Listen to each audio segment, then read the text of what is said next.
Dans ce travail pratique, nous allons déterminer les concentrations de colorants dans un sirop de menthe par une méthode optique, la spectroscopie d'absorption. Alors, si on prend des feuilles de menthe que l'on écrase dans de l'eau, eh bien non, ce ne sera pas une solution qui aura la couleur verte. En fait, un sirop de menthe complètement naturel est une solution transparente. C'est pour des raisons marketing, des raisons économiques, que l'on rajoute des colorants alimentaires pour rappeler à notre cerveau que c'est de la menthe fraîche du jardin. Alors, les colorants ont toujours été utilisés de tout temps. Le curcuma, le safran étaient utilisés dès l'Antiquité pour obtenir une couleur jaune-orangée. Vous voyez ici, c'était tous des colorants naturels. Et avec l'avènement de la pétrochimie, on utilise désormais des colorants artificiels. Alors, soit parce qu'ils sont moins coûteux, soit parce qu'ils n'ont pas d'équivalent dans la nature. Alors, on les nomme par la lettre grand E, suivie par des chiffres. Et les deux premiers chiffres permettent de classer ces colorants par leur couleur. Typiquement, on va savoir que le 10 correspond au jaune, le 12 au rouge, 13 au bleu, 14 au vert, 15 plutôt au brun, etc. Alors, si on regarde la composition de notre sirop, vous voyez ici qu'il y a deux colorants qui sont nommés E131 et E150. Alors, le E131, c'est le bleu patenté, que l'on peut trouver sous la forme d'une poudre bleue. Et à l'échelle moléculaire, c'est une grosse molécule qui a 3 cycles aromatiques remarquables. Alors, je vous donne les caractéristiques intrinsèques optiques de cette molécule, que vous pouvez retrouver sur Internet ou dans des références techniques du produit. C'est l'absorptivité molaire. On la nomme aussi le coefficient d'extinction molaire de la molécule. On la note epsilon. Alors, comme son nom l'indique, l'absorptivité molaire, c'est l'aptitude de la molécule à absorber la lumière. Alors, ce epsilon ne va pas dépendre de la concentration du produit, puisque c'est une valeur intrinsèque. Ça ne va pas dépendre non plus de la taille du récipient. Mais, par contre, epsilon va dépendre de la température. Mais ce qui nous intéresse ici, epsilon dépend de la longueur d'onde. Vous voyez ici le spectre correspondant. Typiquement, la solution de E131 n'absorbe pas à 500 ou 700 nanomètres, mais son coefficient d'extinction est maximal pour 637 nanomètres. C'est entre le jaune et le rouge, on va dire que le E131 absorbe l'orange. Alors, pour savoir quelle est la couleur visuelle du colorant, il faut trouver la couleur complémentaire qui a été absorbée. Donc, on peut utiliser pour cela le cercle chromatique. Alors, vous voyez que quelle est la couleur complémentaire de l'orange? C'est bien la couleur bleu roi qui est transmise. Alors, l'autre colorant, c'est le E150. C'est du caramel avec des sulfites. Donc, la molécule majoritaire ici a un seul site chromatique. Alors, voici les propriétés optiques caractéristiques. Donc, vous voyez que le E150 absorbe à 380 et 450. On a deux pics ici. Donc, on s'intéressera, nous, plutôt au pic d'absorption à 450 dans le bleu foncé par la suite. Alors, si on reprend le cercle chromatique, le colorant E150, il est jaune, ce qui correspond en effet à la proche de la couleur du caramel. Bien. Alors, nous connaissons les caractéristiques d'absorptivité des composants visibles de la menthe artificielle, on va dire. Donc, il nous reste à déterminer la concentration de ces colorants dans ce sirop. Alors, vous avez besoin de quelques bases théoriques de spectroscopie. Alors, d'abord, la notion de transmission, ou encore la transmittance, on note grand T. Alors, elle a été introduite par Pierre Bouguer. C'est lui qui a montré que la lumière peut traverser des matériaux transparents. Alors, on note I0, ici c'est l'intensité de la lumière incidente, et grand I, c'est l'intensité de la lumière qui a traversé le matériau. Alors, Lambert, lui, a montré ensuite que l'intensité transmise décroît de manière exponentielle avec l'épaisseur de la cuve, c'est-à-dire l'épaisseur du matériau. Ici, qu'on note petit d. Donc, la dépendance de l'intensité transmise a été traitée par Beer.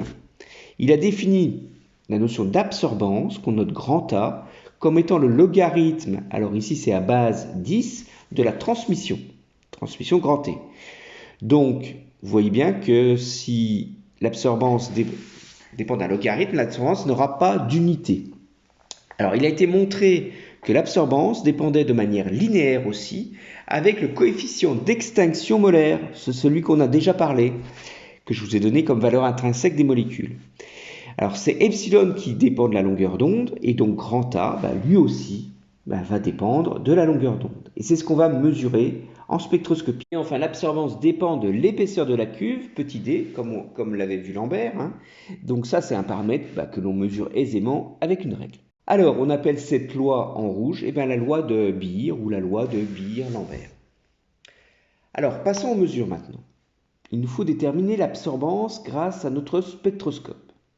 Alors, l'intensité de la lumière I0 est donnée par une lampe blanche qui émet sur tout le spectre du visible. La lumière transmise dans le milieu va être captée par une lentille qui injecte la lumière via une fibre optique. Alors, cette lumière guidée est ensuite analysée à l'aide d'un spectroscope que vous voyez ici.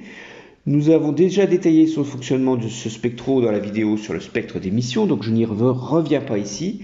Donc le spectro est connecté à un ordinateur et ainsi vous pouvez mesurer l'intensité de la lumière transmise en fonction de la longueur d'onde.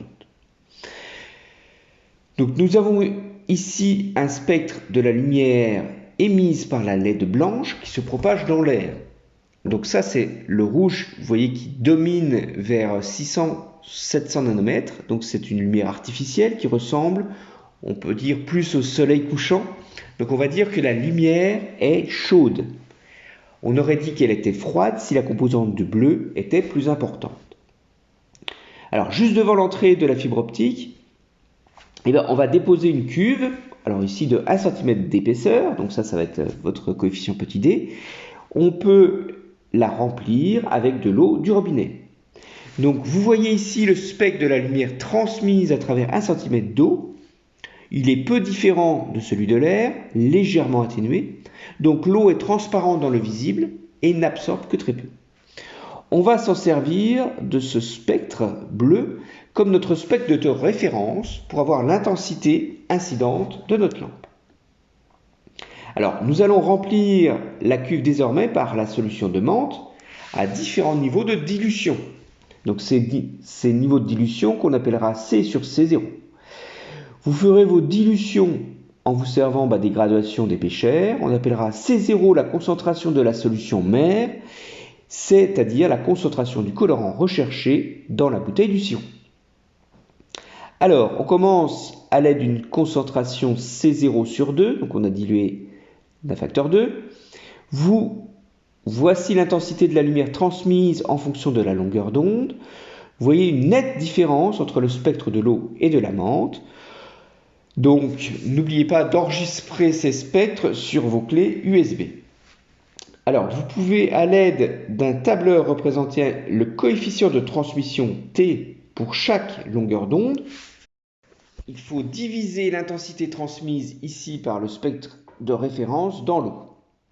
Vous observez que la transmission varie entre 0 et 1. La lumière est totalement transmise à 300 nanomètres, donc il n'y a pas d'absorption. Alors que vers 650, c'est tout l'opposé, c'est la plus grande absorption. On retrouve un antipic aussi vers 450 nanomètres. C'est gagné, donc on retrouve bien des longueurs d'onde correspondant à nos deux colorants.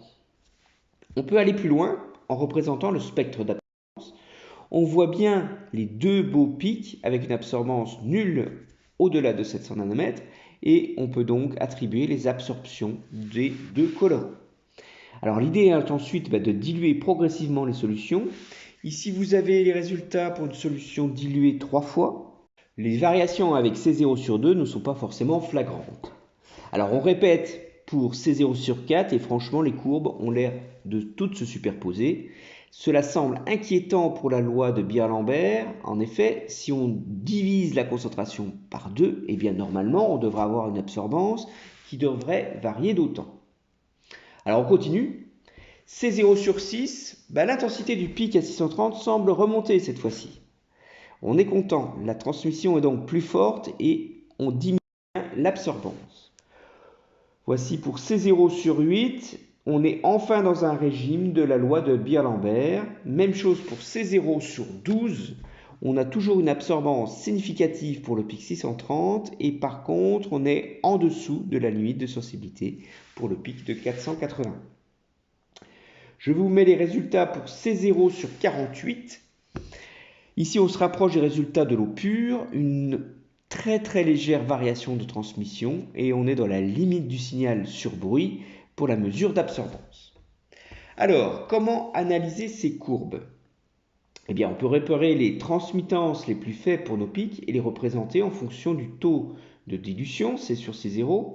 On retrouve ici la loi de Lambert. L'intensité décroît de manière exponentielle avec la densité, c'est-à-dire la concentration des molécules. Alors, on peut chercher aussi à représenter la loi de Beer. Alors, pour ce faire, on représente les absorptions maximales en fonction de la concentration.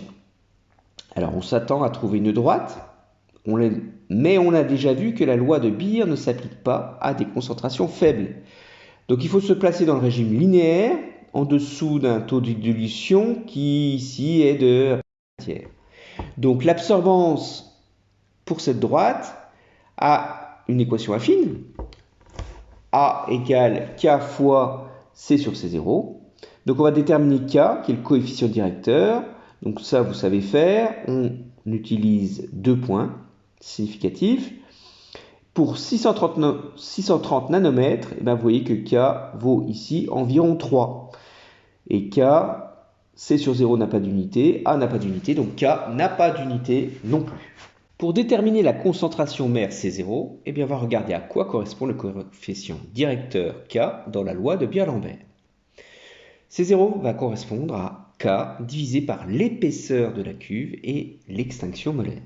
Je trouve ici une concentration pour le premier colorant qui est de 32 micromoles par litre.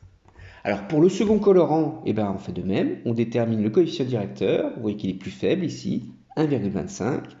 Et l'on trouve, en divisant par 10 puissance 4, qui est le coefficient d'extinction molaire du colorant E150, et on trouve une concentration mère C0 de 125 micromoles par litre. Et vous vous doutez bien que si on mesure ces concentrations, c'est bien entendu pour suivre la dangerosité de ces additifs. Alors les organisations de santé ont fixé des doses journalières admissibles qu'on appelle la DJA. Elle s'exprime en masse de colorant par kilogramme de buveur et par jour. Alors, connaissant la masse acceptable de colorant et la masse molaire du colorant, on va pouvoir en déduire le nombre de moles acceptables qu'on appelle petit n.